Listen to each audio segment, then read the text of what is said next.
Well, it's Thursday night in Oakland, folks, and I am getting ready to get home to get to my podcast. And speaking of podcasts, y'all know this is season 1, episode 23 of the Chino brothers. Now, what do we know about 23? Michael Jordan, the greatest, was number 23 when he played for the Bulls. But tonight, we're not here to talk about that. We're here to talk about the Michael Jordan of Bakersfield, Danny P.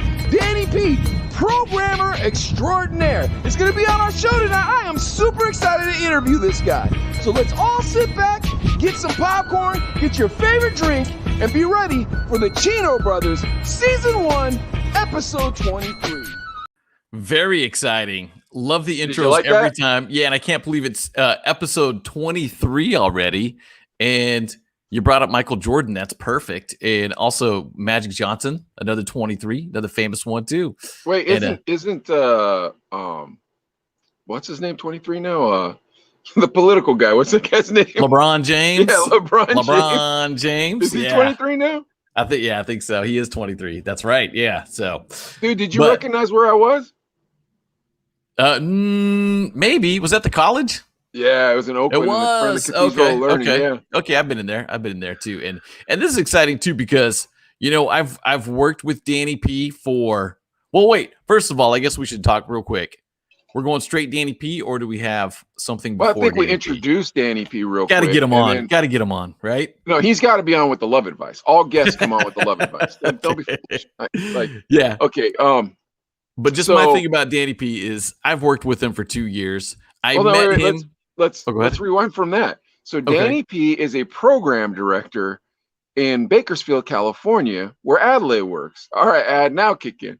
Yeah, and on top of that, he's also the operations manager of the whole cluster. So he's in charge of pretty much everything in the building. So it's not only do his duties include, rocking it at the old school station, but overseeing other stations as well too. So this is a tough dude to get a hold of. First of all, but I mean, that's what makes it so exciting. A guy at this level coming on the Chino Brothers. What up, Prospect? Yeah, DJ Prospect checking in. Another groove DJ right there. What up? Well, Adelaide lies to people and told them that we were going to be on the Rogan show, Joe Rogan show, but he said it real quick, right, with an Asian accent. Yeah. Where's Bill Burr? I don't see him. What's going on? Joe Coy. No, it's not Joe Coy. Just look like kind of like Joe Coy. So, But yeah, just speaking on Danny P, man, the dude's amazing. I've worked with him for a couple of years now, over 2 years, and it's just been a great experience. One of my favorite bosses of all times. But you've seen some previous episodes of the Chino Brothers where we talk about not so good bosses, but Danny P is the opposite of that, man. He makes going to work a lot of fun, and he really, puts that drive behind you, that motivation that you really need. Because some days you're like, man, throw your hands up, I give up. Not throw your hands up in a good way. It's like, but I'm excited to have him on the Chino Brothers this time. So, I'll say this. Yeah, well, hold on. I'll say this. It's interesting because I've only known Danny P now for about 10 minutes. I met him about 10 minutes ago. And I was in a really bad mood. Adelaide can attest to this. I was in a really bad mood until Danny P came on and he flipped the script. Did you notice that? Absolutely. Yeah. He has the way to do that. Just be like, hey man, everything's going to be fine. Flip the script. We'll start there. Then he starts getting into these Jedi stories. I'm like, Danny, bro, you got to hold something down for the show, man. You can't be giving it all up right now. Nobody's watching. And then he was like, okay. What are we going to talk about? So I was like, let's just break the ice by talking about some silly stuff. I said, Seinfeld or the Jamie Foxx show.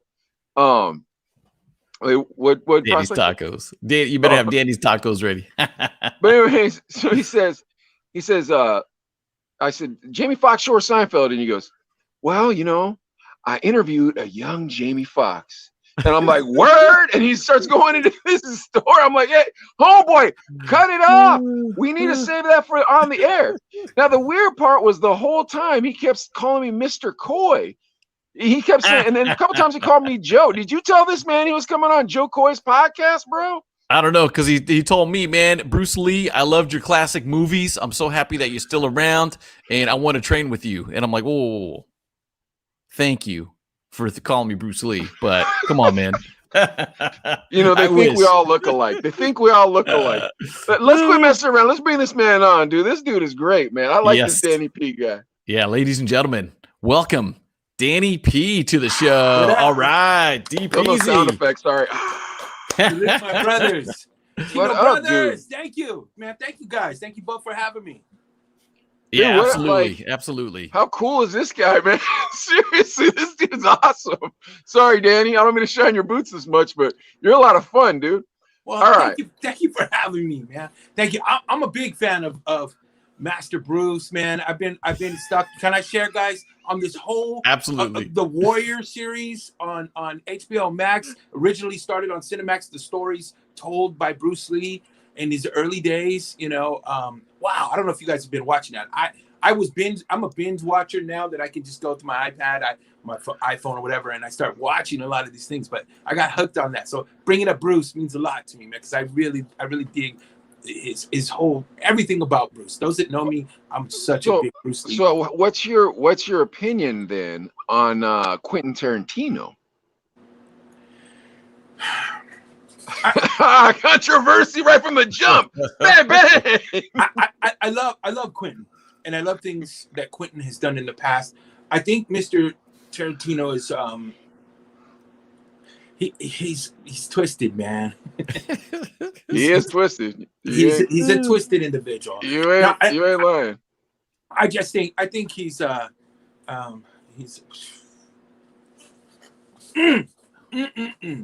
But he said some disparaging things about Mr. Bruce Lee. Yes, he did. And you know what? It's hard for me because I'm such a big fan of Quentin Tarantino and those things. And I know I thought you were going to say Bruce Lee. Well, you know, look, let's just be real. I want to go with this, and I think I shared that with you guys earlier before we fired up the camera. I think, and I really wholeheartedly feel that the pandemic has distorted people's mental capacity. It really has. People have been pushed to limits that they've never been pushed before, and it's tested the mind, the body. Oh, I see where you're going. Yeah, I see where you're going. Mm-hmm. So some of the comments and some of the things people are saying out loud are, you know, maybe I was sitting on Quentin's back burner for so long, but this opportunity presented itself, so he came out. So I think that again, I got to go with the pandemic because it did. Prior 2019. Let's go back. You know what? Hold on a sec. Here's the thing, Danny. Yeah. I was about to slip the jab on you because you were ducking out of this question so well and being so diplomatic about it. But then, I'm being honest, but then you were being sincere. You weren't being diplomatic at all. You see that karate chop right there, Adlai? This guy, I'm telling you, you got to be a motivational speaker of some form, but I don't disagree with you on this pandemic. And you know what? I hadn't thought about it until you brought it up tonight. I think it did bring a lot of darkness out of people, or I feel like the lack of community, maybe, you know, you're not in the community with your friends. So now you're just getting fed by the talking heads. And now you're starting to believe the talking heads instead of being at a quinceañera with 50 people, seeing your cousin that you haven't seen in 10 years, you know, giving a big kiss to your grandma, you know? You know, Adelaide and I, we converse, whether it's in the virtual world or in person. We were conversing multiple times in the virtual world because that's how we were communicating for work. But I think, you know, I mean, it spans almost, a year and a half in some, that people were living and working and surviving in this world. And I know people personally, man, that are in the industry and out of the industry. It is really, really turned their demeanor, their personality, their way of life.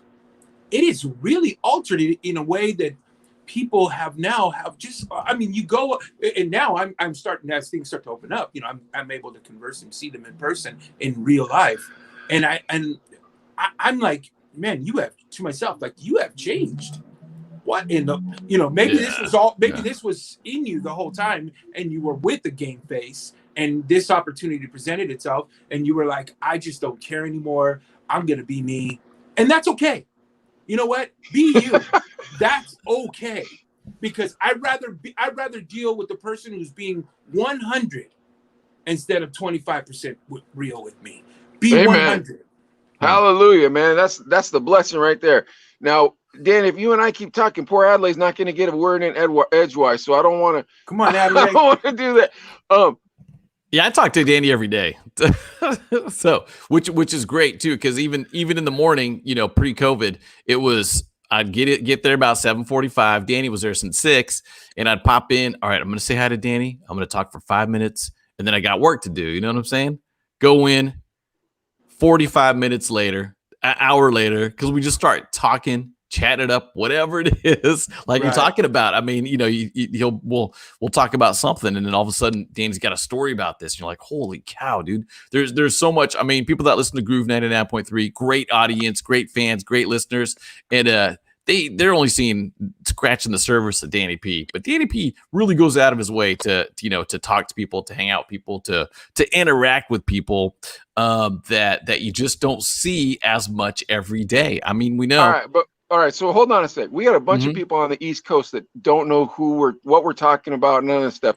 So let's start with the way we should be starting. So Danny, you started radio in 1986, correct? Is that what you said? That's correct. And what was the format? Top 40. It was just straight ahead top 40 at the time. Again, we didn't see what they would call rhythmic radio, which was a mesh of top 40 and a lot of. I mean, this was the precursor. Yeah, CHR. Yeah. Correct. And hip hop really wasn't a standalone format yet. There was either black radio or top 40 radio. Yeah. So they kind of melded together and came up with this thing called it was Churban. The CHR rhythm. Yeah. CHR rhythm. So all right, so it's 1986. How old are you? In 1986, I'm a young 17-year-old. Oh wow. Man, did you check out our episode on Malix? We had a 17-year-old when we were in Tucson together. So when and Adley were in Act in Tucson, we had a 17-year-old we hired at the radio station. You kind of look like Malix a little bit, doesn't he? Yeah. Think about that. You're more handsome than that guy, but God bless him. Anyway, so you're at a top 40 station. It's in Bakersfield, or what market are you in? I'm up north. In Northern California. Where? In Fresno. Okay. Fresno. Yep. Right on. So you're from Fresno? No, actually, I'm from the Bay Area. I'm from San Jose, California. Oh, San Jose. That's a nice neighborhood. You're good. I was like, man, this dude's from Fresno and he doesn't carry a gun? Like, anyways. So your first gig's in Fresno. Now you're 17. You're still in high school, or how does this work? I'm out of high school at this point in time. Just like Malix, you graduates early. Well, the opportunity presented itself. They had this thing. They were looking for, and I already had a friend working at the station, so they were looking for a mixer. That's another thing. Another part. Yeah, that's how another way to get your foot in the door. Sure. Yeah, back in the day when we were kids. I landed a gig on the AM station. Again, at this point in time, 1986, AM radio is still dominant. Yeah, K-Day. Yeah. We listened to K-Day when I was a kid. It was an AM hip hop station, but I was in Los Angeles, so it was a little easier to have that kind of thing. It's interesting. I don't know if Adelaide shared that. I come from that K-Day umbrella. I worked for Greg Mack. Greg Mack I'm one of Greg Mack's. Holy cow! Greg Mack's umbrella. Wow. Yeah. Did you ever meet Bobby Jimmy? No, I never did meet Bobby Jimmy. On staff with us was Roger Clayton, Uncle Jam's Army, the one that used to. Holy cow! Yeah, he used to come on after me. We had Greg Mack is he's my mentor, basically. Radio legend. Yeah, he's a dear friend of mine. What about Joe Cervantes? You ever meet that guy? Joey Cervantes. No, I have not. Heard great things about Boom Boom. Yeah, dude. Look at that. I met some Bakersfield cats that worked with him, but we are totally burying our audience right now because we're talking this deep underground, disco 1987 Los Angeles radio. Sure. All right. So it's 1987 or 1986. You're 17 years old, and you're a mixer. And are you getting a weekend overnight gig yet, or? Well. So cut right to the gig, man. So they asked me, "Do you have turntables? Are you ready to go? We'll put you on. You know, you're gonna get a check. You're bound. Are you ready to go? Yeah. I'll take the gig. So show up in the afternoon. You're gonna do afternoons on this AM radio station. All right, hold on. What are you working with? I'm sorry, Dave. I keep interrupting you. Is that making you mad? I apologize. No, not at all. You can ask. That's why. What are you working with? You working with techniques, or are you working with? Of course, 1200s. 17 years old, and you could afford 1200s, and a Newmark, I'm assuming. Yeah. It's a 1900 PPD 1900. I had an 81 Regal that was gifted to me by my father. Nice. I immediately turned the Regal around, sold it, and bought Techniques brand new. This dude. How'd you get around? Dude. What car did you drive? How'd you get around to the gigs? I came up on an 84 Chevy Chevette, a smaller little compact, easy on the gas, not four-door, not pretty at all. Not a lot of chicks, yeah. In that dude, this dude's trying to be a DJ. He ain't thinking about chicks yet, man. He ain't thinking about chicks yet. And you're right. I am thinking about a DJ. I'm thinking about a way out of where I was in the situation I was in. Yep. I was thinking of another way out because it didn't present itself to me at that point in time. No, I know this story. I knew God, and I knew that he was with me the whole time. And he gave me that opportunity. And I say that 100%. I want to make sure that you understand that. He gave me the opportunity to, he presented a pair of turntables to me and said, boy, grab these records and stick with this because this is the path. And I believe that to this day because man, that's the illest Kirk Cameron movie I've ever heard in my life. That was I'm telling you, man, that is dope, dude.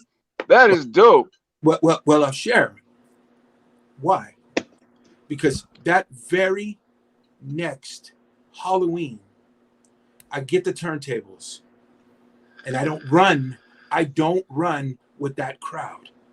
As I'm practicing and honing my craft at home with my vinyl collection, my boys take a car on Halloween and go off a cliff, and they all die. Holy cow. Wow. There's 4 of them. Danny P, you got to write a book, dude. Well, why are you wasting your time, dude? Wow. Why are you wasting your time? Let me share. You know, they died. And I, you know, it went around, you know, everybody's talking about those are your boys. I wasn't good. They wanted to go and party that night. They went a little too far. There's a place up in East San Jose that's called Mount Hamilton. It's an observatory, and it's a very windy road up there. And I'm not giving any excuses to a young group of boys that want to drink too much and get high and go driving in the car, which is not safe. But they knew that it's pretty treacherous and windy up there. Would I have been with them? I don't know. But I do know that for a fact they didn't make it. My path had been chosen, and I stuck with it. And I stayed with it, man. And I've been blessed, bro. I know God has been riding with me the whole time. So, you know, I'm here. Amen. Dude, this is dope, man. This guy's amazing. I love talking to this guy. All right, come on, but we got to keep going with the story, brother. We haven't got past 1987 yet. So it's 1986. You get to the station, you have your tables, and they give you the mix in the midday. It's afternoons, and they say we're going to bring in a staff. And I was like, oh, okay, cool. You know, I'm ready. I want to be a team player. Whatever. You know, they go, okay, go do your show. So I haven't even been on the air yet. I'm terrified of a microphone. I don't mind playing records and mixing. I was already skilled in that. I was cool. That felt good to me. But being on a microphone and turning it on, I don't even know where to start. Right?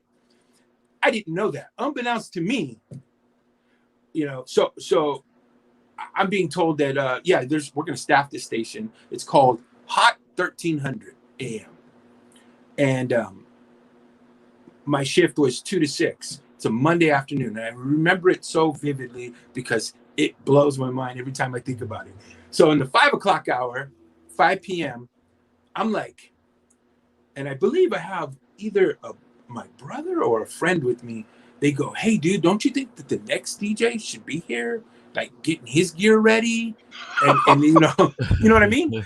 Yeah, because I didn't think about it because I've been so like involved in the this zone. Mix. Yeah, I'm in this mix, and I take my cans off, and I go, "Yeah, where is the next DJ?" Right? Because he's not, back then your decks are your decks. Oh yeah, you're not gonna let somebody else. Oh yeah.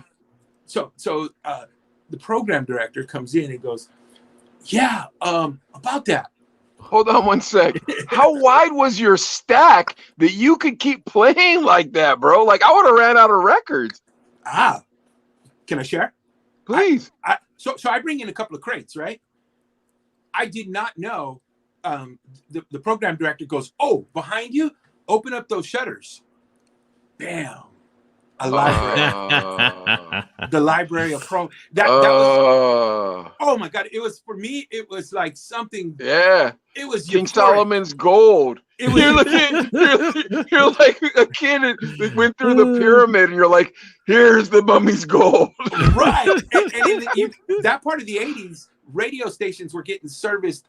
Oh yeah. So everything and anything I could think in of. In the 90s was like that too, baby. Don't worry. Me and Adley remember it, man. We remember them good days. Yeah. Oh, yeah. There's no music director for this station. Basically, the PD of the FM, he was also the PD of the FM down the hall. His music director didn't handle this station because his music director at that point in time didn't believe in it. He thought, why are we have... Well, let me pause there. Let me go back. This was a concept they had, an all mix format. So hold on a moment. So you actually lived during the magic time of radio when there wasn't a playlist. Like I've heard of those days, but like obviously they didn't seem to exist. They never existed when me and Adley were in radio, nor anyone we knew in radio. Well, I don't think they understood what they were embarking on or developing at that point in time. I think that it was very nice and in that concept was even being thought of, because that program director, he didn't really have a whole lot of clue as to what he was developing there or launching, but he knew that there was something there. And so he said, basically, do what you do at the club. I'm not going to, obviously you want to keep everything clean. If you're looking for radio edits, the versions are going to be here. It's all alphabetized. And I was like, oh my God. And hold on real quick. Didn't it always piss you off though that the radio edit was on the same record as the dirty version? It's like, why are you doing this to us, man? Like if I play this on the one time Adley, he played I think it was Back That Ass Up or something, but like the dirty version when we were working at Hot 98.3, and like he played all the way through. He came back to our apartment, he was like, "Sketch, I don't know what I'm gonna do, man. I just played that dirty version." And I was like, I don't know, bro. I just gotten fired. I just gotten fired from a radio station for saying the F word on the air. Well, that Juvenile record, at that point in time, it was hard because there was the Back That Thing and Back That Ass, and they were both being serviced to the radio station, and it was really up to the music director, program director, mix show director to fit it in. Sometimes the Ass That Out up version was played at night during the night mix show, and obviously during the midday was the thing. It was tough. Hold on, real quick. What Sean is that? That's saying that's the hated Sean. I was gonna throw that up. Is that hated? He's like, is that Dude, we just talked about you on the last episode. Man. We were talking about the hated too. We just talked about you. All right, Danny, you're a magician, man. You're entrancing us with these wonderful stories. But we have an opening bit we have to do, Danny, and you'll help us out with it. Okay. But so ever since I was a kid, Adley always gave the best love advice. Always gave the best love advice. This dude was the Don Juan. Real handsome cat. When we were young, Adley looked like Keanu Reeves. All the girls like Adley, all the girls hated Sketch. That was my radio name. Anyway, I'm being honest, man. And Adley knows I'm telling the truth. So we had some of our viewers send us videos asking Adley's love advice. So Adley, Nice. you ready to play some of those videos? Yeah, let's and do you this. and Danny can give them love advice. Go ahead. All right, guys, check it out. Here we go. Hello, Chino brothers. I need love advice. Is it weird that I love fat ladies with smelly feet? I love them. I can't help it. I sometimes fantasize about rolling them around in mayonnaise and licking it off of them. I want them to step on my face and eat Doritos while they call me sensual chocolate. I love fatties and I need love advice. Please help me. Bought it, and thank you. Well, about it, man. About it. About All right. it. Now that was kind of a weird one. Did I hear goats in the background? Why, I felt like like, there was. why are people dressing up so weird? Like, we will put your video on if you're just normal. Trust me, we don't get that many submissions. I ran that. He was being real. Man. That was a real dude. He was being walked real. the streets of the Tenderloin district in San Francisco in the early '80s. So that doesn't do. That's nothing. Nah. Nothing. No, Here's every weirdness. fetish goes down in the tenderloins. It used to. Okay. That's condos. Well, one way or another, Adley has to give this guy advice, Danny, and you can help Adley give the advice. Okay, but if he's giving bad advice, we have to correct him. Is that fair? All right. Fair Yeah, enough. I mean, Yeah, What do the you first think? thing You he heard? says, first thing the guy says is it weird that I like large women with smelly feet? And I'm thinking, hey, you're gonna like what you're gonna like. I see nothing wrong with that. And I wonder too, when he says smelly feet, what do the feet smell like? Because, to me, I like the smell of turkey beef jerky, but not everybody does. So maybe he likes that. And I say, look, you gotta like what you like. If the feet smell good to you, then enjoy them. It took me a couple seconds though for him to register. I like to roll them around in mayonnaise. I was like, mayonnaise. And I will say this, I prefer like blue cheese or ranch. You know what I mean? If I'm rolling them around and stuff. But again, Hold on.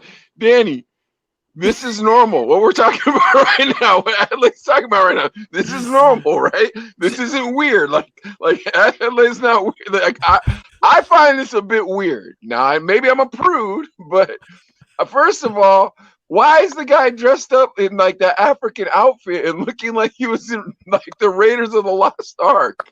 What's going on there? First off, I thought he was showing up at the record store to exchange his CD that was half bitten. but hey, that's a different time.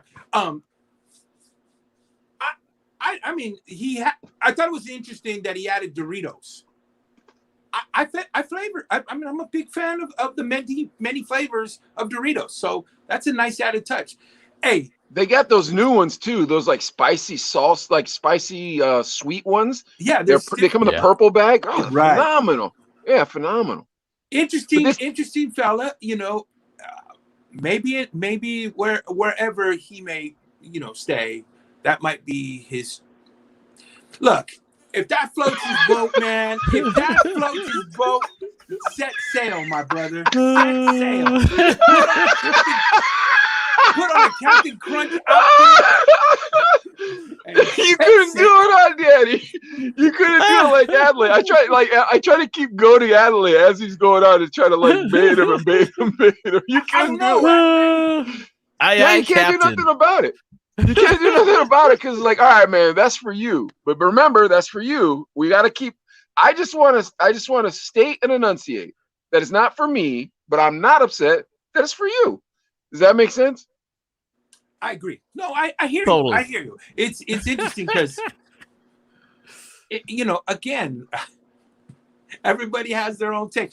That's why when you walk into Chipotle, you order what you like on your tortilla. That's right. That's it. You get choices in life. Mayonnaise and Doritos. If that's what you're into, do it. Yeah, and then he did reference sexual chocolate too. I thought that was pretty cool. Yeah. Sexual chocolate. Yeah. Valentine's Day is coming up. That's a term of respect. Yeah. Nobody's ever called me sexual, Chocolate. It's coming up. Yeah, All right, well, never. have we gotten down to the bottom of this one, guys? Yeah. I think he's got his advice. All right, so we got another one more, and then we'll go back to Danny P's interesting life, which is way more interesting than these unusual people. These are funny. These are great. Hey, I appreciate you guys putting the effort into sending us these. These are great. Here's the thing. Why are they making them so weird? Just send a video like on Skype or something, and can we get a girl? You gotta put an effort. So it's this weird dude. I think we got a girl lined up here. Okay, here we go, guys. Oh, okay. Hey, Chino brothers. This question is for Andy. Should I date a guy who still lives with his mother? Also, is it weird? Wait, what happened, Ad? Oh, Adley's mic's dead. Adley, what happened? Do you like a guy that lives with his mother? Yeah. You're good, Adley. You guys heard some? I didn't hear any of it. Is it working? All I heard was, a guy who lives with his mother. Here, you put us all the way out. You know how you do that? Where you put us all the way out and you just put the video up? Oh. Hey, yeah, I clicked it right now. Let's see. This question is for Andy. We tested this too. A guy who still lives with his mother. Also, is it weird that she calls him her little wiener boy? Please give me an advice. Okay, bout it. About it. See, look, dude. She watches the show. All right, so is it weird that a girl lives with or a boy lives with his mother? And is it also weird that his mother calls her her little wiener boy? Is it weird that the mother calls him her little wiener boy? All right, go ahead. Go ahead, Adley. Look, if you know what, my mom lives with me. Okay, let's be clear about that. I don't live with her; she lives with me. Okay, I got you. And I only let her move in because she was having some financial problems. Okay. Sorry, Mom. Saying, but I want to help her out. That's Mom. Yeah, I'm her little weenie boy. Wait. What about the little me? You don't think the little wiener boy part is weird? That's odd. And I'm thinking, okay, maybe the son likes, the little cans of the little Vienna sausages. Maybe that's why she calls him that. I am hoping that's why she calls him that, and hopefully not for any other reason. You know what I'm saying? You're not thinking it's weird that he still lives with his mom and his mom's like so affectionate about this type of stuff? Like, because it seems weird to me that he lives with his mom still, and he's probably in his mid-30s. I mean, grown guys like us all had to leave house at 18-ish. Danny probably was 17 when he left. Danny, what do you say? Is this a good guy or what? I'm just frightened that his mom still calls him little wiener boy. What's that all about? I can't do it. I especially if you're he lives at home, so he's obviously bringing over his guest, and this is his current girl that he's dating that we saw the video of. It looks like, from what I could tell, it looks like she's maybe went on a date or two. Okay. Yeah, she's trying to figure it out. Should I keep going with this? She obviously likes him, or else she wouldn't be expressing, concern. Because I can hear concern in her voice, genuine concern. I hear I can hear her say, just feel like I don't know, the little wiener thing. Okay, maybe it's his mom. Maybe it's his mom. Because I don't think they got to that part where she could argue that fact about. Yeah, that. I think you're right. I think that they're still in an undarkened relationship. I'll say. There. Early stages, very early stages. Yeah. I think that she is concerned, though, genuinely concerned with here's a guy that, she's like, okay, cool, we kick it. We're good. But you're living at home and you're with mom still. And and there's a good chance you might have a little wiener.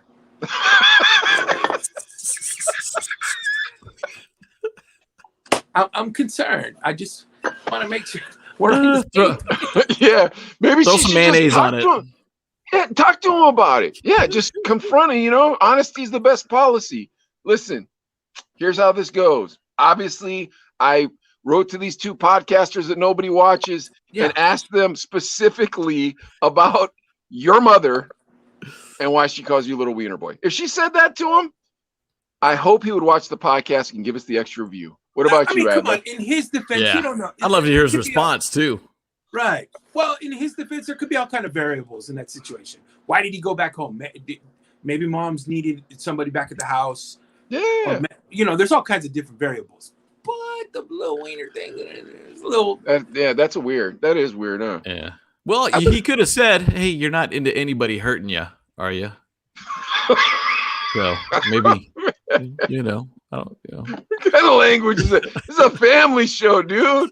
Yeah. Come on, man. We don't even I'm curse just saying, on the show. the Vienna sausages, they're tiny and stuff. You're eating those. Because the can, when you open the can, it's got the metal rim. You don't want to get hurt and stuff. Well, right, I think we're wrapping up the love advice right now. We'll get back to our interview with Danny P, man. Danny P, man. So now at this point, you're 17. You're on this mix show.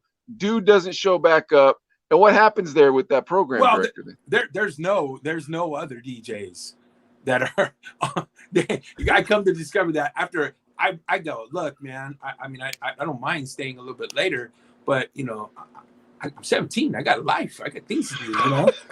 I didn't know they wanted you to live there or something. What is this, like an experiment? Yeah, I didn't get it because I went for about another hour or two if I remember right that afternoon, and when the program director said, yeah, what we're gonna do is when you're done, just hang out and I'm gonna simulcast the FM on the AM. So I go, oh, okay. I didn't understand that concept. I guess I was just gonna be, on at this time. He's like, there's no other DJs, so we're just gonna go with you. I was like, what?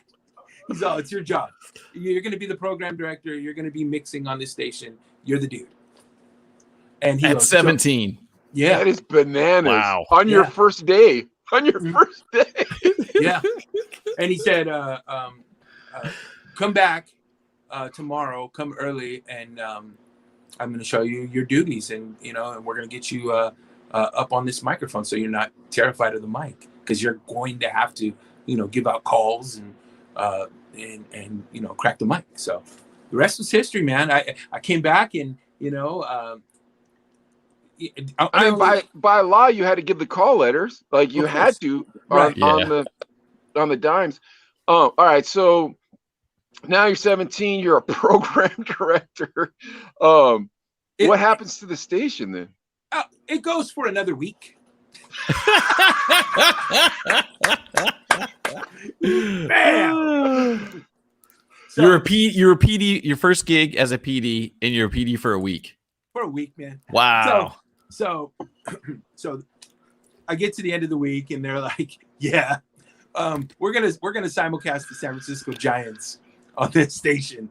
It got bought and we're gonna pick it up, and it's gonna be all ball all the time, and we're gonna carry other sports on this station, which was cool. I'm a big fan of sports, and I go, okay, am I gonna still have a job? Because I can become a board op, right? I didn't care as long as I was already. That's true. I didn't think about that. I'm starting to feel the bug. I'm digging radio. Yeah. Right? Like, this is cool. I get to hang out on the radio station. Right. Yeah. And all the while, keep in mind the station, the FM down the hall is a straight top 40, and it was cool because they're playing top 40 music. I'm a kid. I'm vibing out on their.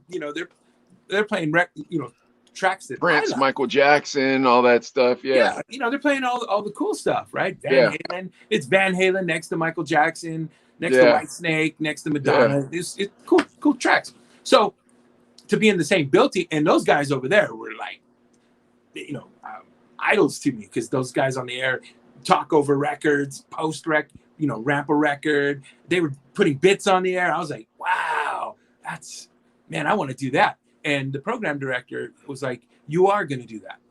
I'm moving you over there. You're going to be our weekend guy. So you'll be on. Oh, nice. Now you're going to be on Thursday through Sunday. And I go, wow, okay. So I I made the transition. I went over there. This was clearly before everything was so corporate. This is clearly before everything was so corporate. Back when they just made a handshake deal with you and took care of a kid that they seriously should have just been like, "See you later, kid. Sorry." Yeah. You know what I mean? Like, oh, absolutely. It was really it was the beginning of something special for me, and I always hold that time period very dear to me, because it was like I just wandered into a world that I did not know where it would take me. You know, certainly not where I'm at today, but I knew that radio at that point in time was something special, because hey, those guys over there, man, they were making fat checks. Those DJs with all the endorsements and you know, too bad they were you know, shoving it all up their nose, but it's the 80s.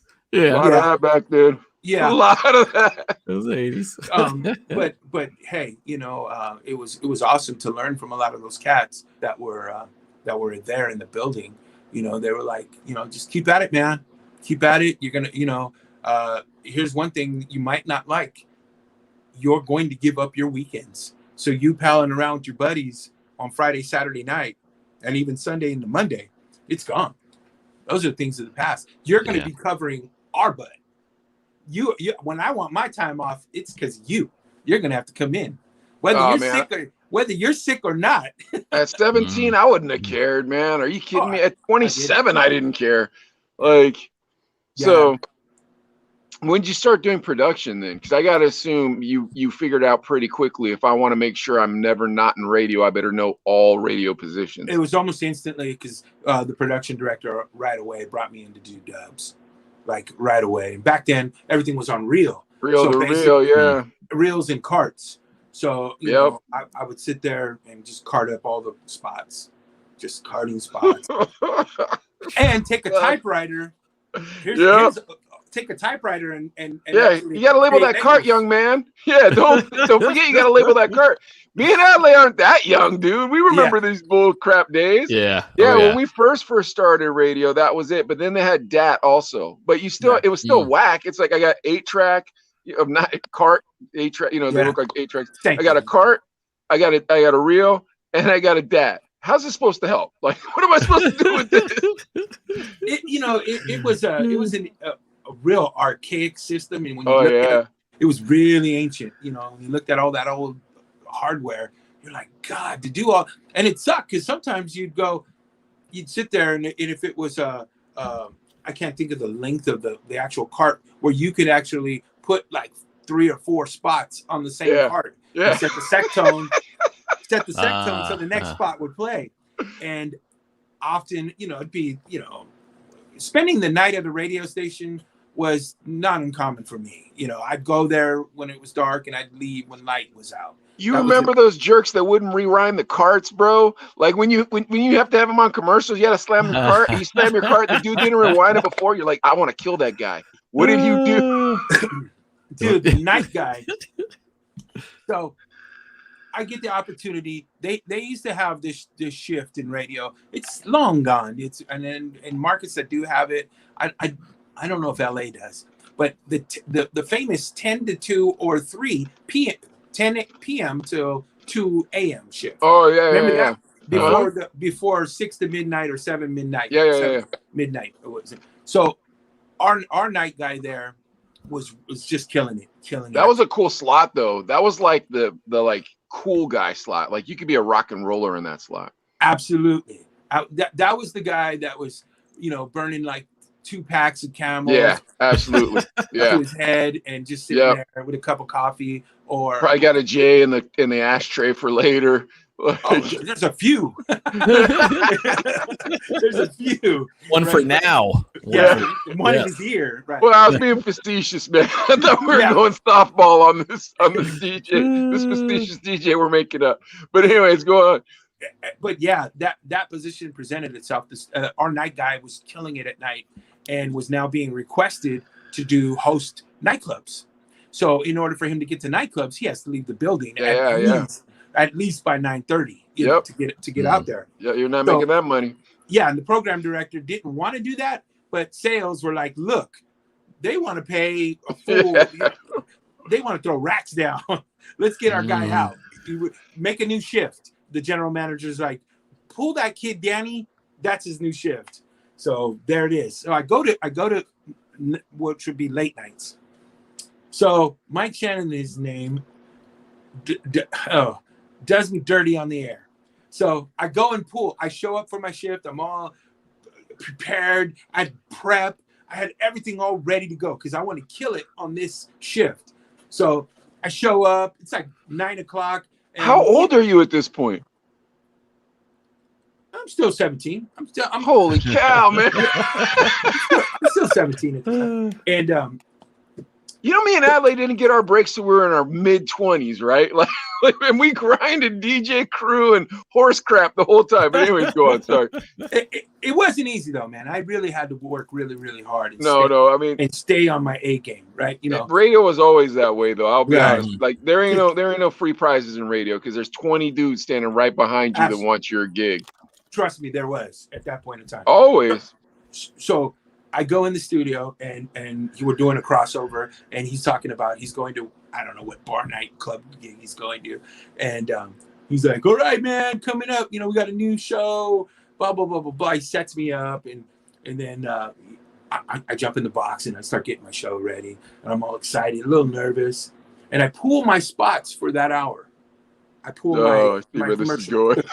I pull my cards. And we had a cart decks. And I actually have a photo floating around. I think I showed you, Adlai, the one with that where I have the big hair. Yeah. Oh yeah. That's on the website. Wait, hold on, Danny. Are you on CDs yet, or are you still on vinyl at this point? This is all card. Everything's carded. No, even the music. Even the music. Even the music. Never mind. So you pulled your music carts then also, correct? Yeah, everything was carded. Oh man, this is even a worse story now. I didn't know this story. So I go, I have everything stacked, ready to go. I fire off ID, fire first song. Yeah. I get to my next song. I fire it, and it's midway into the song. Oh no. And I'm talking, and I don't know what to say because now I'm just stepping over vocals. Oh yeah. And I'm nervous and I'm freaking out. So I jump out of the song, and I fire the next song. Oh no. Dude recorded the song in reverse. So it's oh my gosh. dripping sweat. Mic's hot. My mic is hot. And I'm freaking out. In the glass window over there, I see him walk by. He's walking by. I was like, oh my God. So I grab another cart and I fire off, right? It was a train smash, just terrible.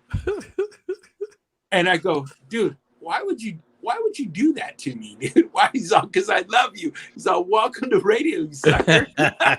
Oh man. You got to get your feet wet, man. And you just jumped in. I just threw you in the deep, and I go, oh my God, that was the worst, bro. It was And that was straight sabotage, the first shift, huh? Oh, Oh, jeez, that's great. Adlai, oh my gosh. It wasn't digital by the time we got to Hot, right? When we had to pull CDs, right, or no? We had CDs, but we also had carts for commercials still. So the carts were no, but you had to pull your. Yeah, you had to pull your music. Stack? Yeah. Did you pull your stack, or did you not pull your stack? No, I pulled my stack. I pulled the next guy's first hour too. Usually. Yeah, me too. I always pull my stack. Like, I got you on the next hour at least. So for everybody watching that doesn't understand what we're talking about, if you were Danny P, you were super ready, and he'd probably pull his entire show, meaning have his entire show lined up by which song he's supposed to play for the whole 4 hours or whatever. If you're me or Adlai, because we weren't that prepared. We would do. Yeah, you have your first hour. You'd pull out all the songs you were going to play in your first hour. And if this breaks anybody's heart, we apologize. But there's a list that we have to play off when we're on the radio. You don't get to tell us, no matter how many times you call. You play this song all the time. Yeah, you don't really get to tell us what to play. But anyways, that being said, so so we're asking each other right now, like, how prepared were you for it? But dude, sometimes you run in. I don't know if this ever happened to you. I bet it didn't ever happen to Danny. Sometimes you run in like at the last second, and you're pulling as you go. You feel like you're at the club. You're just like, man, Yeah. I gotta play this next song. Wow, yeah, it's interesting. I along my many shifts in radio, I also did the dreaded overnight position, which was the 2 to 5:30 or 2 to 6 or midnight to 6. I did a few of those. Mm-hmm. I preferred the 2 to 6 because I was a nightclub DJ, so I could bail. Oh, make money, yeah. Yeah, so I can bail out of the club at 1:30ish and still have my backup guy there, close out the night.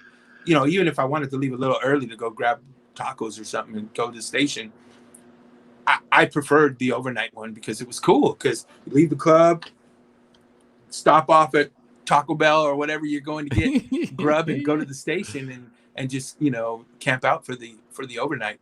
Do production while you're on the air. Yeah. Oh yeah. That's pretty smart. Yeah. And smart. the late night calls were the best. I mean, those overnight calls, you get some weird stuff. They weren't very truthful. Yeah. Takes you a couple of them to figure it out. That's the problem. Takes a couple of them to figure it out. And you're always driving to that third one like, no, this time it's the truth. You're like, no, it's not. Oh, my buddy leaves the radio station. Oh, it's set, bro. It's in the pocket. Oh, it's on. Oh, man, this one is a burner. I'm in the prod room. 45 minutes later, he comes back. What's wrong, dude? It was a dude. Oh no! Oh no! Disclaimer: Wow. not that anything's wrong with that. Oh wow, that is bad. No, let me say. Okay, can I rewind? There's nothing wrong with that. I didn't say there was. I'm saying, in his mind, that's why I said things are not truthful. What they say on the phone at 2:33, 45 in the morning is not entirely true. So in your mind, I don't know if it ever is. Yes, in your mind, you envision something that you want, right? Yeah, That's the unfortunate. It happened. I don't care what format you pick. A format that late night caller is not very truthful. So yeah. So he went with, and it was an ongoing joke for quite some time. We went with that story because he said, she told me, and I go, at what point in that conversation did she ever even say she was a she? Oh man, Janet Jackson, more like Freddie Jackson. That's bananas. All right, so Adley used to have this overnight persona when we were young, where he was the sexy guy overnight, and he, dude, for like a whole year. Oh, he did overnights. He did, Monday through Friday overnights, and it was like this. Hey, ladies, you got Adley. You got Adley on the air. Yeah. Dude, for a whole year. Yeah. And you know what the crazy part was? The crazy part was that's how he talked on the radio, and we were still a club act. So, like, him and I would go do the clubs together, and when he'd rock the mic, he didn't sound like that. It wasn't like when he'd get on the mic, he was like, who wants to dance? It was like, hey, okay, we're at Cucarachas tonight. We got that bikini contest. If one of you ladies will please sign up, me and Sketch kind of need you to do this or we'll get fired. Yeah. What happened to the sexy voice, Adley? But yeah, anyway, so now you're working, you're learning your production, you're going. So how long did you stay with that station? Oh, I was there for a few years. Probably I make it over to the FM and probably about another 2 years. Okay, and then where do you go next? Now we're getting into about 1990. Thereabouts. Yeah, I stayed in town.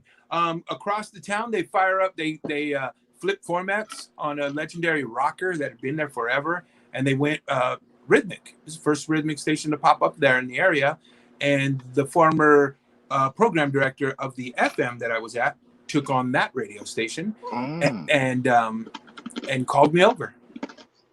And, what station was that? That's B95 in Fresno. That was B95. Still around today. Still around. Yeah. Oh yeah.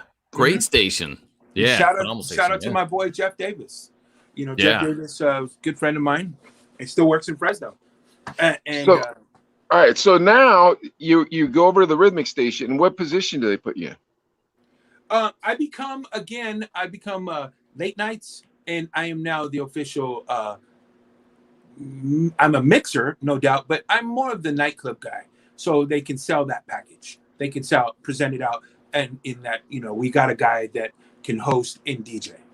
So I was all Man, this is nice. Yeah. It was awesome, and I had access to the van, so I didn't even have to drive my vehicle out to the gigs. Whereas I wish we had good salesmen that knew how to take advantage of us when we were young, Adley. Oh, they took That is advantage. dope. Oh yeah, they took advantage. They didn't. Yeah, They didn't. we were cheap. Well, Yeah.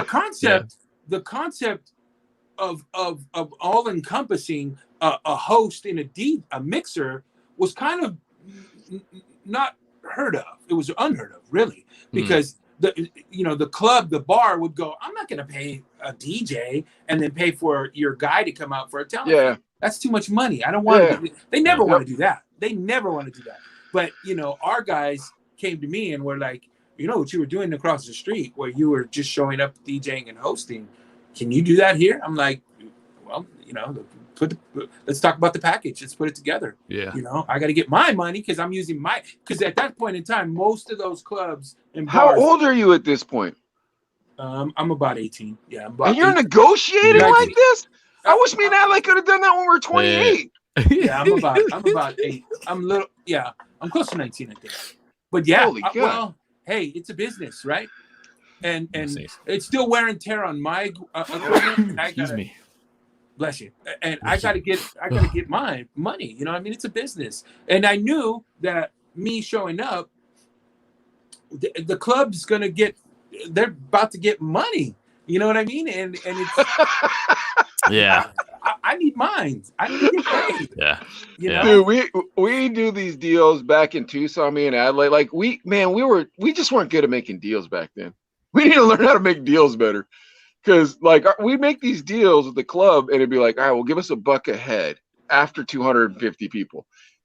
But they knew if we left that week, they were going to be dead the following week. I even told that to Kevin one time. He was messing with me, the club owner, and I was like, maybe I'll have Puerto Rico come back next week. He's like, no, come on, Sketch. I'm just messing with you. I'm like, all right, just go messing around. But we never got more money out of it. Danny P, man. It's all about it's all of the rooms though, and the venues and the clubs. What are they doing and what are they lacking? I would go around and I used to spend my off time going to look at potential spots, and I'd go in there and see what they, and I didn't want to be that guy. I never wanted to be that guy. And to this day, other DJs and peers that I know in the industry can tell you that I was never that dude. I didn't want to show up at the spot while you're spinning and go, oh, that dude is whack. Look at what he's playing. Look at the floor. Nobody's dancing. Yeah. Nobody's buying your drinks. Nah, that sucks. Yeah. That's not not much. It sucks. The guys that do that suck. Yeah. It's like, bro, go away. There's no reason for you to be at my club. Yeah. How about just show up and show support for me? How about that'd be better. I'd like that better. Yeah. That's how I roll. But I would show up though, genuinely to go and show support. And I would see that on some of those nights they were really weak in that if there's nobody there, I'm not throwing shade. No, right? dude, trust me. True. Yeah, you're not. If there's nobody there, it's easy to get to the manager when they go, what are your thoughts? Yeah. I don't have nobody here. What do you think should do? Yeah, especially if they know your club's cracking. Whatever club you're doing besides their club, and it's like, what do you think? And it's like, well, I think we both know what I think. So. Right. But anyway, so all right, so now you're clubbing, but dang, you were young. So now, did you ever are you married? Yes, I am married. Okay, so now when did you meet your wife? 1999. Wow, you waited a long time to get married. I did. God bless you. Yeah. And you know what? Awesome girl. She understands the DJ world. That's a hard one. Yeah, it's hard. Yes, it is. She's she's just a perfect other half, man. She gets it. Because again, I've shared it a million times. And I say this and what we do, this industry is not meant for everybody. No. It's not an easy industry to be in by any stretch of the imagination, and certainly take us out of it for a relationship, for an other half to go, I'm okay with you being around other men, women. I'm okay with you being around that type of lifestyle. You say that initially when you go into a relationship, I'm okay with it. I'm good. And then when you see people around, you're like, whoa. Yeah, that never works. It never works. Whoa. It never works. Adley dropped off. He'll be back. Yeah, but that concept though is hard to deal with. So I've been. Well, yeah. So all right. So you got married in 1999. Where did you meet your wife? We met together. I was at a club, man. I met her at a club. Wow, that never works.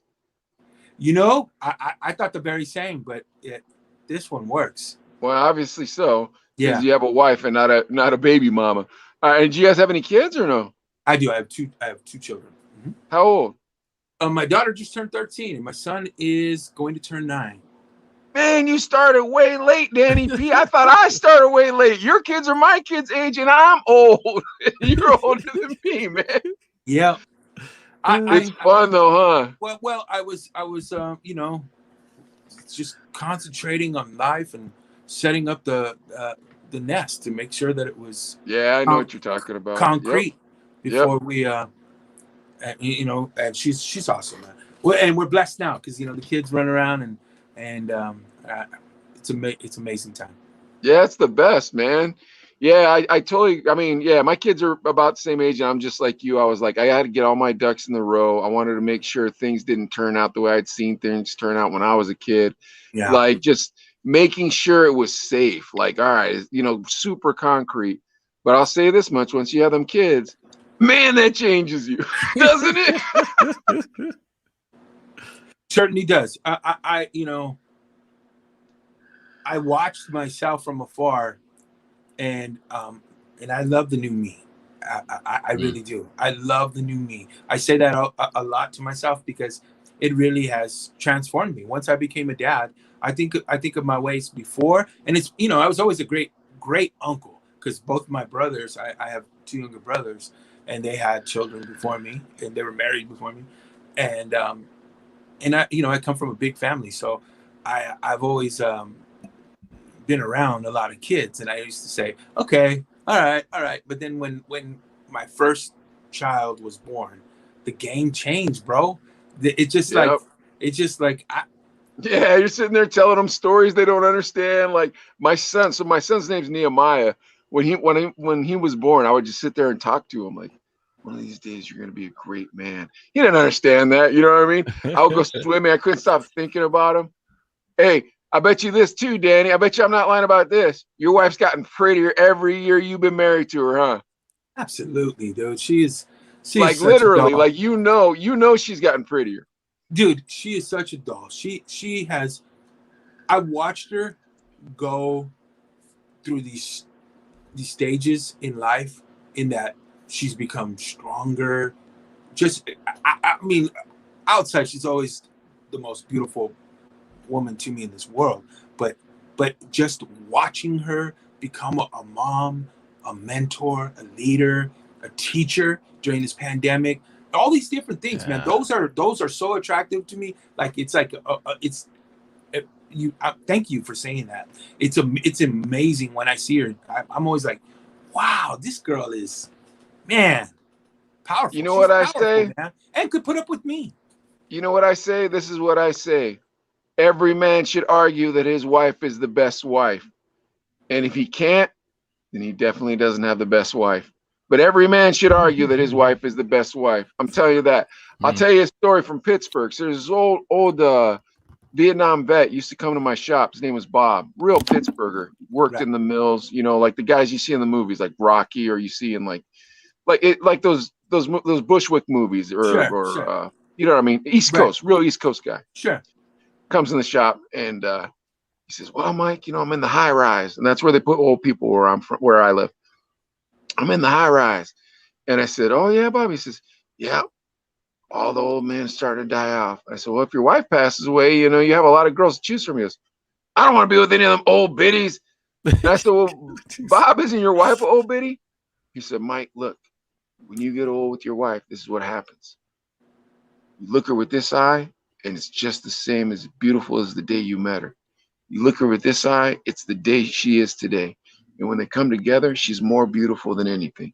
Wow. That's what he told me. Wow. That's what he told me. Yeah, I kept that to heart. I kept that to heart. And then I started realizing that my wife was becoming more beautiful. The older she got, the longer I'm married, the prettier she got, the more sexy she got, the more I can't keep my hands off her. I'm being a weirdo. You know what I'm saying? Like, you just get into that, bro. But that's neither here nor there. That's not the Danny P story. That's the marriage story. All right, man, come on. We got to get back to this. You tricked me. So you're in Fresno. You're doing this top 40 thing. You're negotiating clubs. Now, when do you leave Fresno, or how long are you in Fresno for? Like a long time? Yeah, for a few more years. You know, there was always across the street changing and flipping formats, and they want to pick the top dog. So they'll snatch. But you didn't want to go to LA or New York certainly, or Chicago? Certainly do. I've always, you know, talked about it even back then. I was always, you know, aiming for that.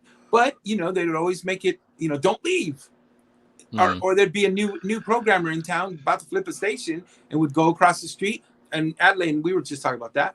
You know, what does the new competition do? If they don't pull from outside the market, what do? They go and grab the whoever's sitting in the hot seat in town. Yeah. You know, and they'll pull them over. Yeah. And just to say this about Fresno too, Fresno was a good size market, and it was in a great spot geographically. I mean, you're between the Bay, you're between LA, and I remember Fresno. I mean, those two stations, the one that B95 and Q97 would go to war. I mean, it would get, because they're both rhythmic stations, both fighting for the same audiences, and radio was ruthless at that time, and ratings were everything. And Danny, that's what amazes me. You were there firsthand and saw it, and I thought just to throw that into Fresno, man, Fresno was crazy. I worked both of those stations too. Wait, how do you know those Fresno stories, Adlai?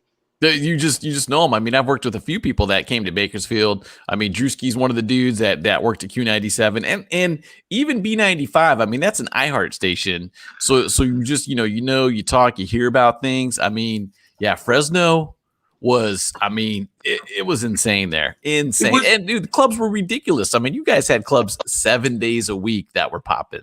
That was a big market. That was an LA style market. I mean, everything. Fresno, that's crazy. Yeah. It was great. It's a great town. I've never been in the club all the time, almost Monday through Sunday. I was DJing clubs for B95. I actually worked there 3 separate times. I went to a few other stations. You're bumping back and forth. They keep bringing me back. They would keep bringing me back. They were like, "No, come back." And at that point, everything was full time. Now at this point, everywhere I went, I was no longer a part timer. I was always, full time. You earned your stripes at that point. And yeah. Oh yeah. Well, you're getting talent fees and whatnot. Like, we're not messing around no more. That station Q97 that you bring up, KSCQ, one of my favorite stops. I was there when they flipped that station. I'm the first mixer on that radio station. So B95, again, I'm across the street, and the former night guy, music director from B95, was given the job as program director at Q97. So he's over there now, and he's been there for probably about 6 months, and he kept tapping my shoulder, all the while. Danny, come on. I'm like, dude, I'm good here. You know what I mean? Hold on, wait, Danny, real quick. I'm sorry, because the way you described the man, I had to do a lot of arithmetic to put it together. So he was your program director, and now he's at a new station, or he'd never been your program director? He was the former music director, night guy.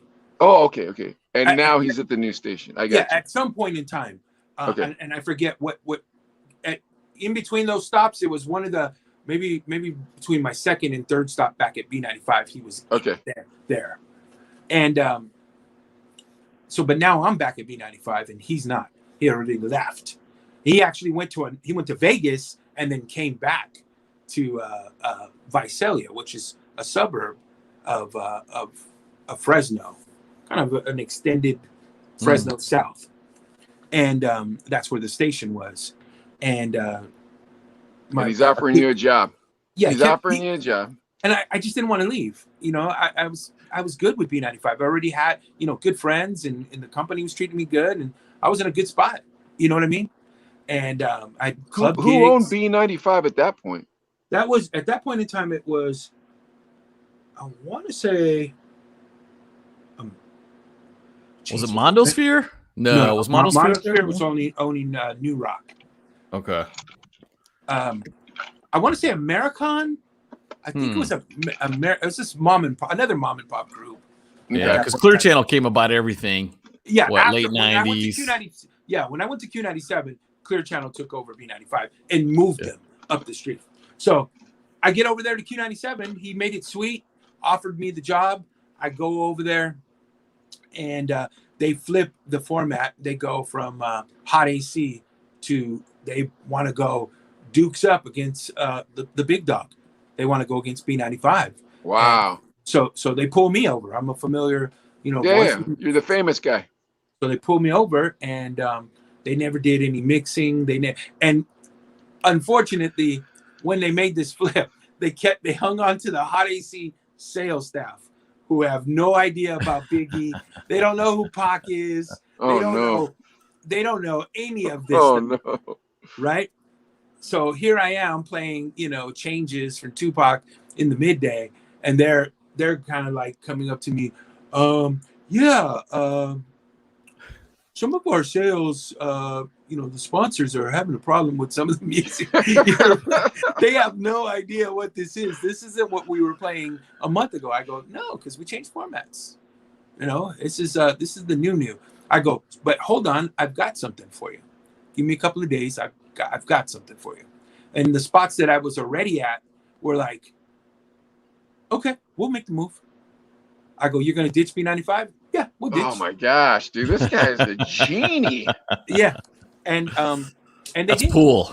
Yeah, and they did. They the very same nights that B95 And he was 19 when that happened. How old were you at that point? Oh, now I'm about 20, 23, 24, maybe 22, 23. I mean, this Dude, is don't shake your head like that, bro. You weren't that smart at 22 or 23. Power moves. Let's say no, bro. I'm agreeing with Danny P. I'm saying I believe it is what I'm saying. I believe it. But we couldn't have pulled that up at 23. It was a very good time. Dude, we're trying to get free slices of pizza, bro. I know, we had no negotiation skills at all. I know. Yeah, we're bad. We're bad. So I had to pull these guys. I pulled the sales staff. The program director was kind of like, "You think you can do that? Are we able to even do that?" And so we were able to pull some of the clubs, and it's hard for somebody to just believe in something out the box without any numbers. How do we gauge this? So you're saying that we've already got an established audience with this station, but how are we gonna do this? So. And that's another thing, a testament to Fresno, because 2 hip hop stations by '94. That is when crazy. Tucson that is crazy. Still had La Caliente, I know. playing Selena, playing Tejano what market music is Fresno? with hip hop. It's bigger than Tucson for sure. It's a 30 something probably, right? It's 30, really? I think so. I thought last was that I saw. I thought it was 58. Is it that high up? Okay. Pittsburgh's 25. Was like in the 70s. Pittsburgh's 25, Adley. So that gives you kind of a gauge. Okay. Yeah, and then Bakersfield's the same thing too. Bakersfield had Hot 94.1, but I don't even think that kicked in till later 90s. Bakersfield is saturated with signals. A market this to have this many signals is impressive. I love playing radio in a market like this.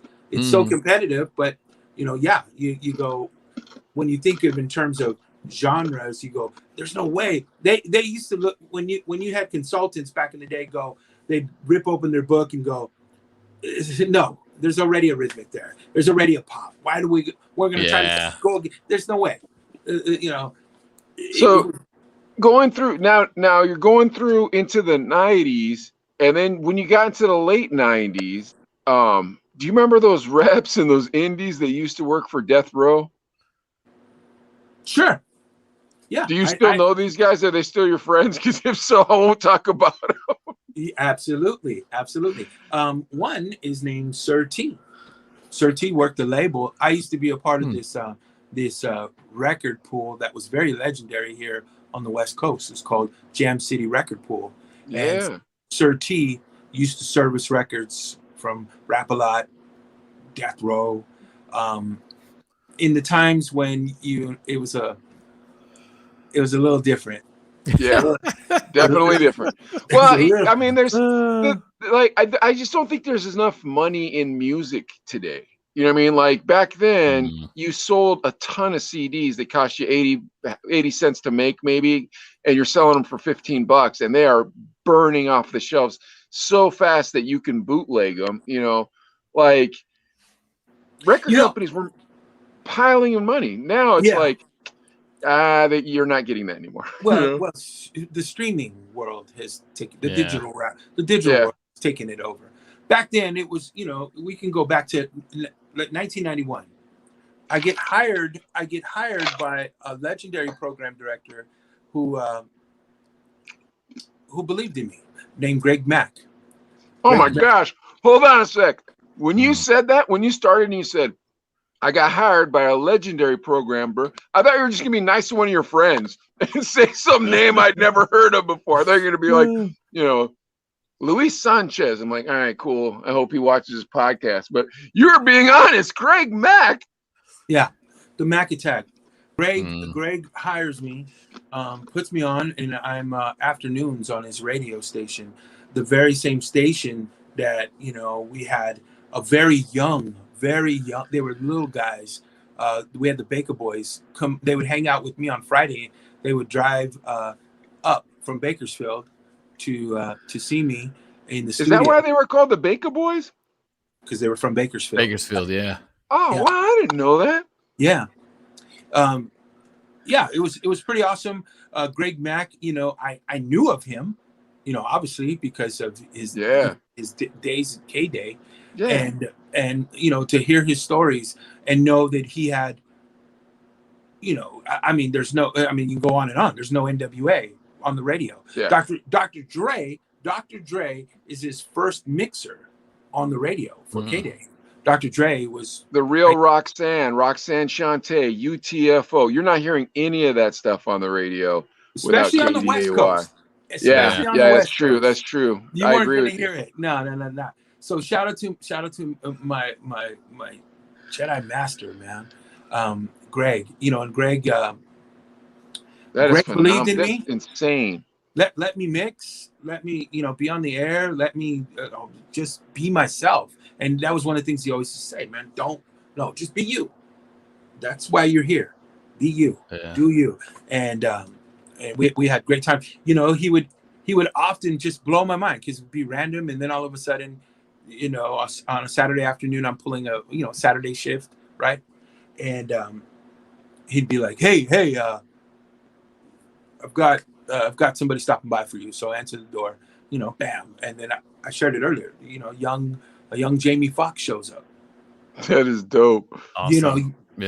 Jamie Foxx is in the building. I only seen him. Wait, what market are you in now at this point? I'm west of Fresno in a town called Kermit. Okay.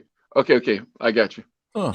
The market would bleed into Fresno, but it was still about 45 miles outside of Fresno. And Greg Mack was the PD at that station, or wow, crazy. He was living in LA and commuting back and forth. Holy cow! The owner of the station was a good friend of his. Oh, so that's how that all worked out. And it would be crazy because he would send this talent, these artists and these superstars out there, and they'd be like, this is like in the middle of, and it was literally in the middle of nowhere. In the country. You'd be driving and bam, there's a big by Split P. Anderson. Yeah, there's a big exactly. There's a big old stick in the middle of nowhere, you Yeah. know, and there's a radio station there, and yeah, you know, the people that ran through that station were amazing, man. I had so much fun there. You know, Jay Cruz, Power 106, he was there. Man, that is nuts. Yeah, there was a lot of great people. Kool-Aid from Yeah. Pocos Pero Locos. Focus Middle Locals, Yeah. right? She worked there in the building. We had so many people there. I was a part of the original crew. The ones that when we started the station, I'm a part of that. Sir T was there. Roger Clayton, Uncle Jam's Army. Holy was cow. there. Come on. You know what Anthony. sucks is none of these young people know who you're talking about, and I am fanboying out, man. This is my 5th grade you're talking about here. You know what I mean? Like well, and it was also like it was almost like kung fu, you know, like this just like the tales you'd hear about, like, you know, I don't know, Boogaloo shrimp or something stupid. You know, like you'd hear these tales of like these master DJs and stuff. But like I never got to meet any of them. I've heard of them. I heard them on the radio. You know, I know their product, but like this, you were right there. That is phenomenal. Yeah, it was a great time. You know, it was a piece of, you know, I talk about history. You know, Lighter Shade of Brown is back, and yeah, Lade knows we're playing the new record, Summer Soldi, and the label they used to be on, Scanless Records, Proper Dos, not Lighter Shade of Brown, but another Hispanic group had a guy that worked the label Scanless Records, and I talk about this because it's he's since gone, he's passed away, but Steve Yano is the guy notorious for those Rhodium mixtapes that Dr. Dre used to have at the Rhodium swap meet. Do you remember those? Yeah, I remember those. Those circulated, man. Those if you ever picked up the Rhodium, you know, mixtapes, they had, you know, from Easy to Rodney O to Dre. Yeah, I used to buy them in oh man. It was a swap meet. I used to buy them at where was the swap meet?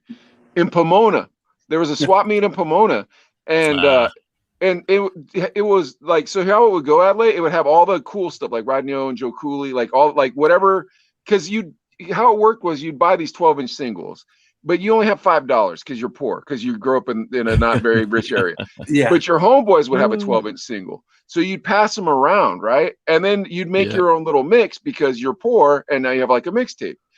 But then at the swap meet, these guys would put out these mixtapes, and they would have all the illest, like whatever all your homeboys already had, and they wouldn't be that expensive. They'd be like $6 or something. But then at the end, at the end there'd be local rappers, and so that's how they blow up. Yeah, and so they'd either sell them out of the trunk at the schools, or they'd sell them at the swap meet. But yeah, I remember those, man. I was a kid when that was going on, though. Do you know how much joy those mixtapes brought me? Nothing but joy. You made my life better, Danny P, and I didn't even know it. God bless you, sir. That was probably the only thing that made me happy when I was young. I'm glad I can make you happy. Yeah, anyways, go on. Those mixtapes were awesome. You know, Steve Yano, again, is the man behind those mixtapes, and he had Dr. Dre mix them, and then Tony A, legendary guy, Tony A, the Wizard. You can find him on YouTube as well, but he's out there and he talks about those days. But again, I only bring that reference in time because it all comes under the Greg Mack umbrella, because Greg was like, he had this idea of playing these records on the radio, and I don't know, and I honestly, I say that, and I really, really mean this. I don't know if we would have here on the West Coast rhythmic radio as we do today at this level. Not at all. Not at all. You would not. Power 106 at that point in time, it was whack.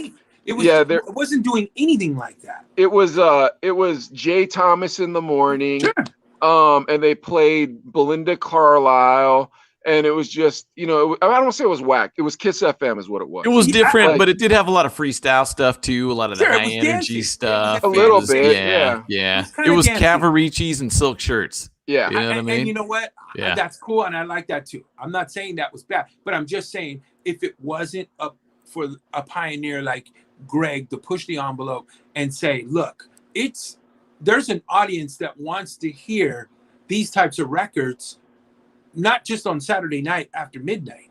They want to hear these during the workday. It's not going to make anybody shoot anybody. It's not going to, it's not going to, it's not going to turn your children into drug addicts. It's just music. We need to play music. Yeah. And they sat down, and it was still a tricky time, because there were some music directors and program directors who were like, I'll play the song, but you got to take out the rap. Yeah. And they had to make these. I remember that. Yep. They would make these ridiculous edits that they would release. It's the rapless edit. Then why are you even playing the song? They'd always suck too. All those rapless edits. It's like, bro, come on, man. Best part of that was when Big Daddy Kane came in, or whatever it was. And that's when you'd hear like ill rappers on those whack radio stations. It's like, oh, did you hear that? But, dude, until the Fat Boys put out Wipeout, like, people weren't playing any effing rap music. Oh crap! Look, man, I made Danny P die. Sorry, Lord. But I'm telling the truth, Danny P. I'm telling the truth. Until the Fat Boys put out Wipeout, because people think King of Rock, just because they put it on MTV, that they played it on radio. They didn't play it on radio. It wasn't until Run DMC put out Walk This Way, and then people in Boston rioted. Why? Well, I know why. It was a fun time, playing those records back then, and you go sticking it to the man. True. If those records would, think about it, if we didn't have those records and they didn't burst through all the adversity and people just not really still made it to our ears. We would have got them at the Rhodium Swap Meet. Yeah. We would have went somewhere else and bought a mixtape, maybe underground. Hey, that's how Too Short made it. Yeah, that's true. The thing is so the music was going to make it no matter what. And then oddly enough, like now living on the East Coast, they listen to the same stuff we did, which is crazy. It was so I'm in this kitchen, right? And there's these kids that are listening to the Beastie Boys, and it said, I'm the all leaner, here to the cleaner, I'm the illest mother effer from here to Gardena. And the guys in the kitchen, they're all singing it. They're like, man, where's Gardena? And I'm like, you never heard of that city? They're like, no. I'm like, it's California. But yeah, I mean, like, hip hop just had that way of like capturing us as children, and like it was there, and it was magic. It was like magic, it was like magic music for some reason. Well, because of breakdancing, also, you know what I mean? Like when you were a b-boy, you listened to that hip hop or that freestyle. And you're listening to either or, because they both gave you that like do. I love that stuff, man. Hey, Mike, I got to ask you a question about, Southern California. I got to ask Mike this, and Danny, you too, but in Southern California, freestyle was real big, power was real big and everything. And remember those like different parties you get flyers for, and they'd be that glossy paper. Yeah. But it'd be like one color of ink. So you'd have like a red one or a purple one. Yeah. And then they have that bottom section of shout outs. Big shout out to so-and-so, Silk Shirt Crew. Big shout out to Cavarici Boys. Remember those? Did you guys have those in the Bay Area in Fresno? Yeah, because I remember. The flyer parties, absolutely. Those are, the promoter would run all the hot DJs and all the hot party crews. That's how you made because if your flyer was whack, I wasn't interested. Ain't nobody going. Nobody going. Right, and you had to shout out every crew. You shout out every crew on there. Oh yeah. Yeah. Those were fun, man. And 9 times out of 10, they weren't going to be there. I still remember. I was friends. He told me too. He said like, oh yeah, my Dr. Dre's baby mama, first one, was his sister. If I got that right, Giovanni's was his name. I don't know if it's true or not. I'm just saying that's what he told me. And I remember he was talking about, over at the Compton skating rink, whatever it's called, the Compton, where it's in the movie, and he's like, and he's hanging out, and he was there with the sister, and Dr. Dre was there, and Dr. Dre's like, oh, here's a flyer with Dr. Dre. Oh, I guess I'm gonna be somewhere this Saturday. Like he wouldn't even know, but they just put names on flyers just to be like, hope people would get there. And you go to the party and stuff, and you'd be like, oh, is he here? No, but there's chicks here, there's beer here, whatever. And the other two are here. The other two that are on the list are here. Oh, I used okay. to collect. If they would put my name on a flyer, I would allow them, but I would collect.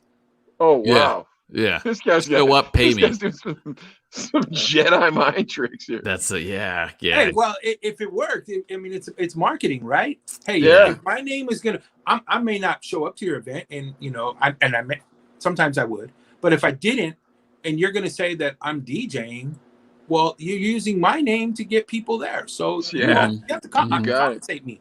It's a business. Yep. Man, this dude thinks everything like business, man. That's All great. right, Danny. So in your opinion, when did hip hop start to suck? Wow. Because you can't lie to me and tell me it doesn't.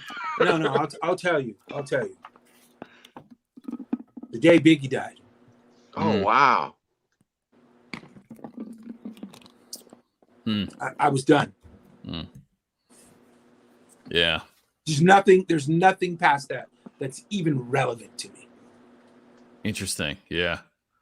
I don't think the storytellers, and that's my opinion, and and I stick to it. What about like Common and like, no, you don't like Common? I like Most Common. Def and I like and, Common, but Yeah. they're just on another level, man. I come from I said that storytellers, people that were telling the true. I mean, you when you heard hip hop in the early part of the 80s, it was talking about trying to overcome life and being poor and the being message. Remember the there was message? Absolutely. Broken glass everywhere. People pissing was- on the street. You just don't care. All that, but it made you visualize, and they were painting a picture. Yep. My all-time favorite is KRS-One. Oh yeah, come on now. The Of course. teacher, right? And then second is Rakim. I mean, both of those guys are really cerebral, but Chuck D, you know what I mean? Like Chuck D was phenomenal. Absolutely. I mean, there's tons and tons, but at the top for me are those two leaders there. But I mean, I like Guru. I mean, let's be real. But again, when things started to change after Biggie, it just started to become more of a. It was like, I don't know, man. It wasn't. It was more surreal, as the whole part of being surreal started to take over. Where I gotta be I'm dripping. I've got I've got trees behind me, stacks on stacks. I'm grilled up. All that stuff. That's not even what hip hop was about. That's not even what it. That's not the true essence of it. That's not what it's about. That was distorted. Those are people that were. You didn't even live that way. Some of that jewelry, I've heard stories. Some of that jewelry was borrowed. Oh yeah, I mean, rented. Dude, you've heard stories. We've seen stories. Yeah. You know what I mean? Like we've seen the guy go to the phony jewelry store, buy the cubic zirconia to wear on stage. You know what I mean? Like. I mean, I like the whole Dirty South. I love, it was fun. Yeah, it was fun. Dupree is a master. Money ain't a thing, man. Yeah. Hey, and for real, I had a Malik's Jesus piece, and it was blinged out. Sean knows, iced out, and it was flossy, and it cost me like $40. It was big, but yeah, money. Yeah. I mean, although they're awesome on what they do. But in my opinion, it just after Biggie, it just became distorted, and even. All right, hold on. I gotta pee so bad. I'm gonna run over to the bathroom. Hold on. But Danny, while I'm gone, so if you is there a rapper now that you think you could listen to at all? So answer that while I'm going. You know what? And Danny, just to add to that too, because he was asking me like, what do you like that's new and stuff? And I would, I'd bring up stuff like gosh darn it, what's his name? I can't now, he's not coming up. The guy from Compton, the new guy from Compton. Kendrick? You'll know. Yeah, like Kendrick Lamar. These dudes are solid, man. They're good rappers, I mean, XXXTentacion, rest in peace, he had some good stuff. But I mean, it's different, man. The 90s, you dealt with a lot of different stuff than you do today. I mean, now you've got streaming. Now you can throw your stuff up on SoundCloud and you get people watching it and Right. listening, and you get all those views and stuff, and you've got followings on these different social media platforms, whether you're good or not. I mean, you know what I mean? But there are good legit ones, but I'll let you answer that. Today's music. I do like Kendrick. I think Kendrick Lamar is a great storyteller, and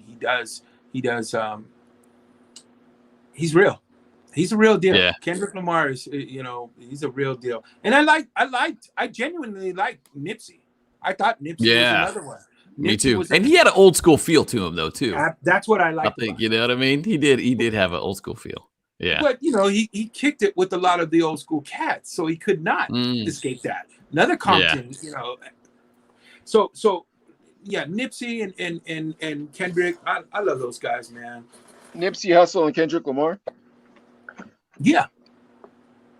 And rest in peace. God, I love Nipsey. That was terrible, but Nipsey was amazing too. But yeah, Travis Scott. I'm a big fan of Travis Scott. I never listened to. I stopped listening to new music so long ago. Like I'll listen. Like everything I listen to is probably going to be older or underground. And the thing, and you know what else is? I'm like, there's certain artists that I already know that I haven't heard their full catalog. I can listen to all of Public Enemy's catalog. You know what I mean? Like, I can listen to. Yep. Run DMC is probably the only group that I've listened to their entire catalog. But they were my absolute favorite. Now I know they're not the best MCs, because that's the thing. You know what I mean? You're like, all right, they're my favorite because they're just kind of a nostalgic piece of candy for me. You know what I mean? Just super fun, just really, really. And they were the ones that kind of were like, look, we're serious. We're artists. This is rock and roll, and you have to take it serious. So like, and their songs are fun. The music is fun. Their music is good. But you're correct. When you're talking about Rakim or you're talking about KRS, it's like, okay, Big Daddy Kane can be thrown into that mix as well. Absolutely. You know what I mean? Like, absolutely. Like now you're talking about MCs. It's like when you're talking about MCs, there are not a lot of them. They don't make them like that, There's a kid that I liked, and I had a chance to sit down with him, and we chopped it up. And during the time that he broke away from his group, and he shared his stories, and and if I could really quick again, we're talking about the golden age of hip hop. Definitely rest in peace, the Diabolical Biz. Yeah, nobody beats the Biz, man. He's in there, and he's rocking on a golden mic in heaven right now. I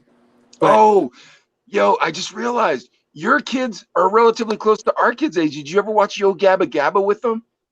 I went to the show. He's about to tell me he wrote Yo Gabba lucky. Gabba. So I took him. Great. We were there in LA. We went to the Nokia Theater, and I'm sitting right there. Dave Grohl sitting behind me. Adam Sandler's right over here. Biz is walking by. It was just like a day of. I was so blown away. J-Lo and Mark Anthony are over here arguing or whatever they're doing, and it was like a day of. But all that, I throw those names out because unbeknownst to me, I had no idea they were there until I started to look around in the room when the lights came on. And the only thing that really moved me and touched me was Biz comes walking right here in front of me. Of course. Yeah, and I look, and I'm like, Biz is beat of the day. Yo. Nice. Of course. DJ Lance Rock and all those. I'm a big fan of Yo Gabba Gabba. Yo Gabba Gabba was the bomb, man. They need to bring that ish back, man. I see DJ Lance on TikTok sometimes. I'm like, look, bro, quit messing around. Yeah, bring Yo Gabba Gabba back. Let's get it back. Run it back. Yeah, we need that. We need that. That show was phenomenal. Yeah. But yeah, man, peace to Biz Marquee. Man, just a great dude. Just, you know what it is? It's like little petals of flowers of the flower of your life are kind of falling off when those magic people pass away. Yeah. When George Harrison died, and then when Shock G not too long ago. Shock G didn't do nothing to me. I didn't Digital feel bad Underground. Yeah, he's a great producer. discovered Tupac. You know, that was Yeah. the first thing too. Yeah. Yeah. I don't know. Biz is tough. Yeah, This Biz is a great big, too, man. Yeah, that's a big loss, and you know. And he's young. That's the hard part. You know what I mean? And he was a great DJ mixer. Oh, I mean, phenomenal everything. That Yeah, Biz Markie for president. But anyways, so in his I don't even know where we got lost in this story. Well, yeah, but I don't want. Hey, we got to be careful though. Danny P's got the morning show tomorrow, so I don't want to. Oh yeah. Let's not keep him up. All right, Danny. Yeah, Danny. Thank you so much for coming on the show, my pleasure, man. guys. Dude, like we will have you back anytime you will be back. Like, bro, this was how much fun was this, Adley? Or did you not have fun? You know what? It is so crazy because Danny P, probably in the beginning, a year. I've been on Groove now for over a year, but I remember talking like Danny, just hearing the stories. We got to get some kind of podcast just to hit up some of your stories because we've only just scratched the surface. I can tell you right now, Danny P, one of the best dudes that I know. The knowledge of hip hop and radio and all that, the industry is just amazing, dude. And I got to be honest too. Everybody knows Danny P, and Danny P is one of the most respected, if not the most respected dude in the industry too. I'll say that too, because good dude. Wow, everybody knows this guy, and for good reason. Good dude. And I'll see you tomorrow morning on Old School Trivia. Got it. 9 a.m. Follow Danny, Mike, if you don't mind, we gotta plug Groove too. Danny, Mike, go if you don't for mind. So follow Groove 99.3 on Facebook too and Twitch and all that. We'll catch some Old School Trivia tomorrow morning 9 a.m. too. That's it. And you can find that on the DJ Adley page. It all goes that live stuff on the definitely DJ highlights. Adley page on Facebook. All that stuff. Yeah. Follow us all. Yeah. Be a part. I mean, it's a Chino we're Chino brothers, but Danny's our cousin. You know what I mean? Yeah, Danny. Dude, Family. I'm honored that you were on the show, man. Seriously, like very few people watch this show, and you just told us some amazing stories that belong in a book, and I'm not joking. Like I'm being honest. Don't you agree with me? In a movie, yeah. There's some stuff that movies are whack though, bro. I'm telling you, you put it in a book, it looks all professional and nice and everything, and then it goes on to New York, whatever, and look, it was a bestseller, blah blah. Then you ruin it by making it into a movie. Either way, these stories will be entertaining, no matter what medium you're checking about. Before we hang up, I want to say one last thing because we're talking about movies. Have you seen that new Jackie Chan movie that's on Amazon Prime? I think it's called Wuhan or something. Wuhan Security. Huh. I saw the previews for it, but I have not, and I need to. And I'm a huge fan. Okay, dude, it sucks. Yeah. Don't do it. Don't do it. It was awful, dude. It was awful. It was the worst thing I've ever seen, dude. I felt so bad for Jackie. I think the Chinese Communist government has him under thumb, bro. I'm not even lying. No. I think they were like, you have to make this movie. Dude, the whole movie was Chinese propaganda too. Like this dude was like, yeah, there's this dude like first of all the Asian people in the movie are gorgeous. I mean, like phenomenally better looking than anyone I've ever seen. All the non-Asian people in the movie are ugly. Vanguard, that's the name of this movie, are butt-ass ugly. Then the little boy hands the dad this pen and he goes, this is Captain China. Oh, what did your son tell you about it? He said, he's better than Captain America. And I gave him a big hug. Yeah, I'm like, man, Jackie, who turned your back? What happened, man? Like, it is Chinese propaganda. But if you don't mind that type of thing, and then it was really bad CGI, all the stunts suck. I know, dude, it sucks so bad. Dude, even Jackie Chan used a stunt man. I was like, bro, that ain't supposed to happen. No, because Jackie does a lot of his own stunts. He did his own. Yeah. But at 67, though, you gotta remember, put Chris Tucker in it. 67, get Chris Tucker. Yeah. But he did do a little bit of kung fu. And I kept looking at my wife every time he do the kung fu. I go, see, look, 67. That's why we're watching this movie right now, sweetheart. 67, still doing the kung fu. I mean, if you guys want to be disappointed, you know what it reminded me of? And then I'll hang up for reals. The Mike Tyson, Roy Jones fight. Oh, did you guys see that? Jeez. Yeah, that's exactly what the Jackie Chan movie reminded me of. that fight there was two drunk uncles. I know, man. At 1 o'clock at the party in the morning. That was the most. Oh my god. So All right, hold my on. concept, guys, Chino brothers, I want to work on this. I need to get Jackie Chan and Chris Tucker together, but Chris Tucker comes back as Smokey. So Smokey and Jackie. Oh, that. I Well, dig hold it. on. So, but you know what? Here's the thing. But it's not Rush Hour, right? It's like when you know, back in the 70s when what was that? The two actors, they'd always work together, but they'd be different characters in different movies. I can't remember who I'm thinking of for that idea. But it's Smokey, right? Like, so he's playing the character Smokey, but then Jackie Chan's something else. What's he going to be? I don't know, but I think we should title it Kush Hour. Kush Hour. There you go. Pretty good. Kush Hour. All that to get to that. Kush Hour. Yeah, hold on. That Tyson Roy Jones fight, man. My wife had never seen a Tyson fight before. And so, like, being a child of the 80s, you know, and I still like watching fights. I like MMA now, and I still like watching Tyson Fury. But anyways, so I'm telling her of the glory days of the 80s when Tyson would go in and just knock a dude out in the first round, right? Oh, if that. Yeah. And so I was so Yeah. excited. I'm like, I'm so happy you get to see an actual Tyson fight. And we watched the fight, man, and I was just like, I'm sorry. Yeah, this is not. It's still good. Okay. I think you and I talked about Adelaide. You and I talked about that. It's still Mike Tyson. So that initial blow from Mike, it still hurts. Yeah, yeah. So you got to be some sort of specimen as Roy Jones is, who's an Yes. athlete. Who's an athlete. No, Even though he's an old athlete, but he Mhm. still can take that because you or I take a punch from Mike No, Tyson. no, not at all. What the No. point is, it's sleeping Exactly. time. It's Plus, sleeping. and like broken orbital socket, like that type of stuff too. Not just sleeping Brain time. damage. Like, yeah, like, Shoot. yeah, probably you know, whatever that DTS or whatever. But here's and the Mike thing. knows where to go. Mike knows where to Oh hit. yeah. And you saw how quick he was in those training videos when he was Yes. like, I'm back.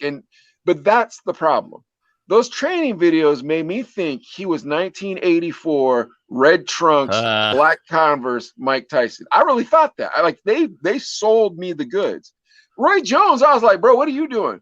Like, you need to fight. Get out of Pennsylvania. He was in Pittsburgh at the time. I'm like, bro, stay out of Pittsburgh, bro. It's too many Right. temptations. Get away. But yeah, and so I was like, dude, this is gonna be a murder. It's interesting, you know. Mike Tyson is still a beast, though. I would He not is. want to face him in a dark alley. No way. But Yeah. I have to say, I think that Roy Jones and Mike Tyson had a gentleman's agreement, no punches to the head. I think I they would had a agree to gentleman's agreement. I would agree to that. I would agree to that. Look, Well, that's not what we thought we were getting, though, Danny. We thought we were getting I a know. real boxing match. that's what I was anticipating. I wanted to see that because I think Roy Jones was a great fighter. Oh, he I was an still- amazing fighter. He was Yeah. an amazing fighter. And those two together, I went into this fight with 80s eyes. Yeah. So 1980s. did I. 1980s eyes. And I was let down. But then I brought my wife in with me. Yeah. I brought ooh. my wife in with me, Oh. Danny. My wife is a Caucasian woman from the suburbs, bro. So she don't know nothing about that hood life of Mike Tyson. How Mike Tyson was the king of the world. Mike Tyson could have been a rapper. Like, he could have done anything he wanted. He was the original Shaq, but worse. Anyways, now I'm waiting. I'm waiting for the lion to come and see them lightning.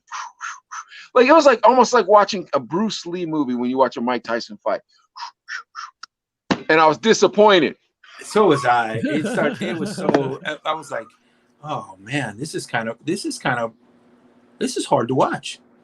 All right, we got to wrap this up because you do have a morning show. But dude, I got to say this before as we wrap up. Adelaide, we should have a fight companion with Danny. We should do a fight companion with Danny. Okay. During an MMA event, right? All three of us watch the MMA event. We Yeah. just criticize I'd be it. down. Yeah, that'd be a lot of fun. Oh yeah. Danny, one way or another, man, we would love to have you back on this show, man. I would love to be back, guys. Thank you for having fudge. me. That was phenomenal. All right, guys. Thanks, Danny. Talk to you guys later. Anytime. Thanks, everybody. We'll see you next time. Later. Chino Brothers Tuesday. Chino Brothers out.